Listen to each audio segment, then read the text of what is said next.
Hi friends, எல்லாருக்கும் வணக்கம். Welcome back to my channel Meena's lifestyle. இன்றைக்கி நம்ம சேனலில் பார்க்க போகிற வீடியோ மீன் குழம்பு தான். ரொம்ப நாளாக நிறைய பேர் சொல்லிகிட்டே இருந்தீங்க நான்வெஜ் ரெசிபி ஏதாவது ஷேர் பண்ணுங்கள் அப்படின்னு சொல்லிட்டு உங்களுக்காக தான் இந்த வீடியோ. ஸோ இன்றைக்கி வந்து கெண்டை மீன் குழம்பு எப்படி பண்ணுறது அப்படின்றத பார்க்க போகிறோம். ரொம்ப டேஸ்ட்டாக இருக்கும். வாங்க எப்படி பண்ணலான்னு பார்க்கலாம். நான் எப்படி பண்ணுறேனோ அது மாதிரி உங்களுக்கு நான் சொல்லித்தரேன். ரொம்பவே நல்லாயிருக்கும். இன்றைக்கி நான் மீன் குழம்பு பண்ணுறதுக்கு குக்கர் எடுத்திருக்கேன். நீங்கள் வந்து மீன் சட்டி இருக்குல்ல, அந்த மாதிரி பண்ணிங்க அப்படின்னா சட்டியில் செய்யும்போது இன்னும் டேஸ்ட் வந்து சூப்பராக இருக்கும். நான் வந்து கொஞ்சம் அதிகமாக செய்கிறதால குக்கர் எடுத்திருக்கேன். இப்போ நான் தேங்காய் எண்ணெய் விட்டுக்கிறேன். மீன் குழம்புக்கு தேங்காய் எண்ணெய் விட்டு செஞ்சோம் அப்படின்னா டேஸ்ட் ரொம்பவே நல்லாயிருக்கும். கண்டிப்பாக தேங்காய் எண்ணெய் விட்டு செஞ்சு பாருங்கள் ஒரு டைமு. இப்போ எண்ணெய் சேர்த்து எண்ணெய் நல்லா சூடானதுக்கப்புறமா மிளகு, சீரகம், சோம்பு, வெந்தயம் எடுத்திருக்கேன். இதெல்லாம் இதில் சேர்த்து நல்லா பொரிஞ்சு வரட்டும். மீன் குழம்பு, கறி குழம்புலாம் பொறுத்த வரைக்கும் கடுகு சேர்த்து தாளிக்கிறத விட இந்த மாதிரி நம்ம சீரகம், சோம்பு சேர்த்து தாளிக்கும் போது ரொம்பவே சூப்பராக இருக்கும்.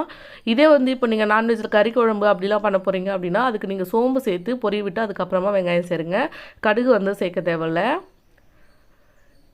மீன் குழம்புக்கு மட்டும் பார்த்திங்கன்னா மிளகு, சீரகம், வெந்தயம் கண்டிப்பாக வந்து சேர்க்கணும். இதெல்லாம் சேர்த்து நல்லா பொரிஞ்சு வந்ததுக்கப்புறமா இப்போ பார்த்திங்க அப்படின்னா நான் பூண்டும் சின்ன வெங்காயமும் எடுத்து இடித்து வச்சுருக்கேன். தோல் உரிச்சிட்டு இந்த மாதிரி நான் கல்லில் சேர்த்து இடித்து வச்சுருக்கேன். நீங்கள் சின்னதாக கட் பண்ணி கூட சேர்க்கலாம். இடித்து சேர்க்கும் போது இன்னுமே டேஸ்ட்டு சூப்பராக இருக்கும். நான் ஒரு 20 சின்ன வெங்காயம், 20 பூண்டு எடுத்துருப்பேன். இது வந்து நல்லா வந்து உரிச்சிட்டு அதுக்கப்புறம் வாஷ் பண்ணி நல்லா வந்து இடித்து எடுத்து வச்சுருந்தேன். ஸோ அதை வந்து இதில் நான் சேர்த்துக்கிறேன். சேர்த்துட்டு நல்லா வந்து வதக்கி விட்டுக்கலாம். வெங்காயம் வந்து எந்தளவுக்கு நல்லா வதங்குதோ அந்தளவுக்கு மீன் குழம்பு ரொம்பவே சூப்பராக இருக்கும். அதே மாதிரி ஒரு தடவைனாலும் மீன் குழம்பு வந்து இது மாதிரி தேங்காய் எண்ணெயில் செஞ்சு பாருங்கள். கேரளா ஸ்டைலில் செய்கிற மாதிரி ரொம்பவே டேஸ்ட்டு சூப்பராக இருக்கும் நம்மளுக்கு. எப்போதுமே வந்து நான் மீன் குழம்பு தேங்காய் எண்ணெயில் தான் செய்வேன்.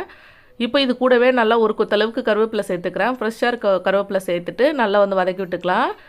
இப்போது இந்த ரெசிபிக்கு தேவையான அளவுக்கு தக்காளி சேர்த்துக்கலாம். நான் பெரிய சைஸில் 4 தக்காளி எடுத்துருக்கேன். அதையும் இதில் சேர்த்துக்கிறேன். சேர்த்ததுக்கப்புறமா நம்ம தக்காளிக்கு தேவையான அளவுக்கு உப்பு சேர்த்துக்கலாம். சேர்த்து நல்லா வந்து வதக்கி விட்டுக்கலாம். மீன் குழம்பு வந்து நிறைய மெத்தடில் செய்யலாம். ஆனால் ரொம்பவே சிம்பிளான மெத்தட் இது தான். அரைச்சி விட்டு கூட செய்வாங்க. அதெல்லாம் நான் இன்னொரு வீடியோவில் வந்து கண்டிப்பாக உங்களுக்கு நான் ஷேர் பண்ணுறேன். இதுதான் ரொம்பவே சிம்பிளாக சீக்கிரமாக ரெடி பண்ணக்கூடிய ஒரு ரெசிபி. இதுவுமே வந்து பார்த்திங்கன்னா டேஸ்ட் அவ்வளோ சூப்பராக இருக்கும். சாதத்து கூட சேர்த்து சாப்பிடும்போது இந்த தக்காளிக்கு தேவையான அளவுக்கு நான் உப்பு சேர்த்து இதை வந்து நல்லா வதக்கி விட்டுக்க போகிறேன். இப்போ ஒரு 5 நிமிஷத்தில் பார்த்திங்க அப்படின்னா தக்காளி இந்த அளவுக்கு நம்மளுக்கு நல்லா மேஷ் ஆகி வந்துடும். இந்த அளவுக்கு மேஷ் ஆனதுக்கு அப்புறமா தான் நீங்கள் வந்து அடுத்து மசாலா சேர்க்கணும். ஸோ நான் என்னென்ன மசாலா சேர்க்குறேன் அப்படின்றத காமிக்கிறேன். ஃபஸ்ட்டு வந்து மஞ்சத்தூள் சேர்த்துக்கிறேன். உங்கள் ரெசிபிக்கு தேவையான அளவுக்கு மஞ்சத்தூள் சேர்த்துக்கோங்க. ஆல்ரெடி வந்து மீனில் நான் மஞ்சத்தூள் உப்பும் சேர்த்து நல்லா வந்து வாஷ் பண்ணி எடுத்து வச்சுருக்கேன். அடுத்ததாக வந்து இது கூட மஞ்சத்தூள் கொஞ்சம் சேர்த்துருக்கேன். இது கூடவே நான் வந்து மீன் மசாலா சேர்த்துக்கிறேன். இந்த மீன் மசாலா நம்ம வீட்டிலே கூட ரெடி பண்ணி சேர்க்கலாம். பட் நான் வந்து இன்றைக்கி ரெடிமேடாக இருக்கக்கூடிய மசாலா தான் சேர்க்குறேன். சிம்பிளாக சீக்கிரமாக ரெடி பண்ணோம் அப்படின்னா இந்த மெத்தடில் தான் ரெடி பண்ணுவேன். அரைச்சி விட்டு அதுக்கு வந்து மசாலா ரெடி பண்ணி செய்கிறது வந்து கொஞ்சம் பெரிய ப்ரொசீஜராக இருக்கும். அது வந்து நான் இன்னொரு நாளைக்கு உங்களுக்கு நான் ஷேர் பண்ணுறேன். இப்போ நான் மீன் மசாலா சேர்த்துருக்கேன். அடுத்ததாக வந்து மிளகாத்தூள் சேர்த்துக்கிறேன். நான் வந்து குழம்பு மிளகாத்தூள் சேர்த்துக்கிறேன். வீட்டில் ரெடி பண்ண குழம்பு மிளகாத்தூள். உங்கள் காரத்துக்கு தகுந்த மாதிரி நீங்கள் வந்து இதை அட்ஜஸ்ட் பண்ணி சேர்த்துக்கலாம். இப்போ தேவையான மசாலா எல்லாம் சேர்த்ததுக்கு அப்புறமா இது வந்து நல்லா கிண்டி விட்டுடலாம். தண்ணி எதுவுமே சேர்க்காதீங்க. ஒரு நிமிஷம் இதை வந்து நல்லா வதக்கி விட்டுக்கோங்க.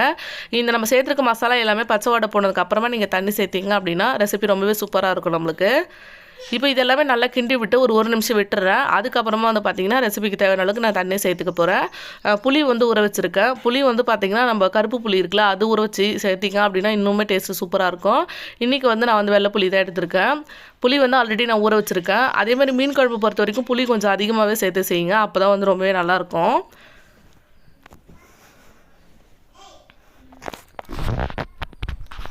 இப்போ எனக்கு எந்த அளவுக்கு தண்ணி வேணுமோ அந்தளவுக்கு வந்து நான் தண்ணி சேர்த்து அட்ஜஸ்ட் பண்ணிக்கிறேன். அட்ஜஸ்ட் பண்ணிவிட்டு உப்பு வந்து தேவையான அளவுக்கு சேர்த்துட்டு இது வந்து நல்லா கொதிக்க விட்டுடலாம். மீன் சேர்த்ததுக்கப்புறமா ரொம்ப நேரம் வந்து நம்ம கொதிக்க வைக்க முடியாது. அதனால் ஃபஸ்ட்டு தண்ணி சேர்த்துருக்கும் போதே நல்லா வந்து கொதிக்க வச்சுக்கோங்க.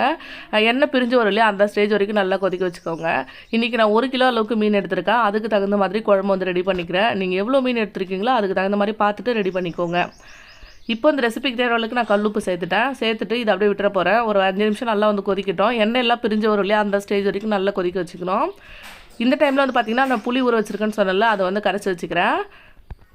இப்போ குழம்பு நல்லா கொதிக்க ஆரம்பிச்சிருச்சு. கரைச்சி வச்சுருக்க புளி வந்து இதில் சேர்த்துக்கலாம். புளி வந்து நம்ம கொஞ்சம் அதிகமாக சேர்த்தோம் அப்படின்னா ரொம்பவே சூப்பராக இருக்கும். கருப்பு புளி இருந்தால் சேர்த்துக்கோங்க. அது இன்னும் டேஸ்ட் ரொம்பவே நல்லாயிருக்கும். இப்போ புளி தண்ணி இதில் சேர்த்ததுக்கப்புறமா மறுபடியும் வந்து கொதிக்க விட்டுறலாம். இது வந்து மறுபடியும் ஒரு 10 நிமிஷம் நல்லா கொதிக்கட்டும். எண்ணெயெல்லாம் பிரிஞ்சு மேலே வந்ததுக்கப்புறமா நீங்கள் வந்து மீன் சேருங்க. நான் ஃபஸ்ட்டே சொன்ன மாதிரி மீன் சேர்த்ததுக்கப்புறம் ரொம்ப நேரம் கொதிக்க வைக்க மாட்டோம் இல்லையா, ஸோ அதனால் இப்போ நல்லா கொதிக்கட்டும். இது ஒரு 10 நிமிஷம் அப்படியே விட்டதுக்கப்புறமா எண்ணெயெல்லாம் பிரிஞ்சு வர அளவுக்கு நல்லா கொதிச்சிருச்சு. இப்போ நான் எடுத்து வச்சிருக்க மீன் இதில் சேர்த்துக்கிறேன்.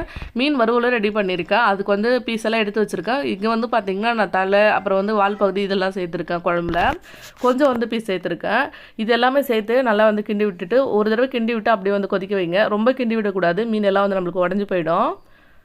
உப்பு வந்து கரெக்டாக இருக்கா அப்படின்றத செக் பண்ணிக்கிட்டு இதை வந்து ஒரு 5 நிமிஷம் அப்படியே கொதிக்க விட்டுறலாம். இன்றைக்கி வந்து நான் கெண்டை மீன் தான் எடுத்திருக்கேன். பாருங்கள் எண்ணெய் எல்லாம் நல்லா பிரிஞ்சு வந்துருச்சு. சூப்பராக நம்மளுக்கு குழம்பு ரெடி ஆகிடுச்சு. இப்போ நல்லா ஃப்ரெஷ்ஷாக இருக்கக்கூடிய நறுக்கு நம்ம மல்லியை சேர்த்துக்கலாம். சேர்த்துட்டு ஒரு தடவை பெரட்டி விட்டுட்டு அப்படியே வந்து அடுப்பு ஆஃப் பண்ணிக்கோங்க. இப்போ வந்து கரெக்டாக இருக்கும். உங்களுக்கு வந்து எந்த அளவுக்கு குழம்பு வேணுமோ அதுக்கு தகுந்த மாதிரி தண்ணி வந்து பார்த்து அட்ஜஸ்ட் பண்ணி சேர்த்துக்கோங்க. திக்காக இருந்தால் பிடிக்கும் அப்படின்னா நீங்கள் அதுக்கு தகுந்த மாதிரி சேர்த்துக்கோங்க. கொஞ்சம் நான் தண்ணி மாதிரி தான் வச்சுருக்கேன். இது வந்து சாதத்து கூட சேர்த்து சாப்பிட்றதுக்கு ரொம்பவே சூப்பராக இருக்கும். இப்போ இது சூப்பராக ரெடி ஆகிடுச்சு. நம்மளுக்கு மீன் எல்லாம் பார்த்தீங்க அப்படின்னா நல்லாவே வெந்து வந்திருக்கு. இந்த மாதிரி தான் வந்து நான் மீன் குழம்பு மோஸ்ட்டாக செய்வேன். கொஞ்சம் சீக்கிரமாக ரெடி பண்ணணும் அப்படின்னா அரைச்சி விடுற மாதிரி இன்னொரு நல்லா சொல்கிறேன். இந்த வீடியோ பிடிச்சிருந்தா இந்த வீடியோக்கு ஒரு லைக் கொடுங்க. இந்த மாதிரி இன்னும் நிறைய வீடியோ பார்க்குறதுக்கு நம்ம சேனலை மறக்காமல் சப்ஸ்கிரைப் பண்ணி பக்கத்தில் இருக்க பெல் ஐக்கனும் கிளிக் பண்ணிக்கோங்க. இன்னொரு இன்ட்ரெஸ்டிங்கான யூஸ்ஃபுல்லான வீடியோவில் பார்க்கலாம். அது வரைக்கும் தேங்க்யூ, பை.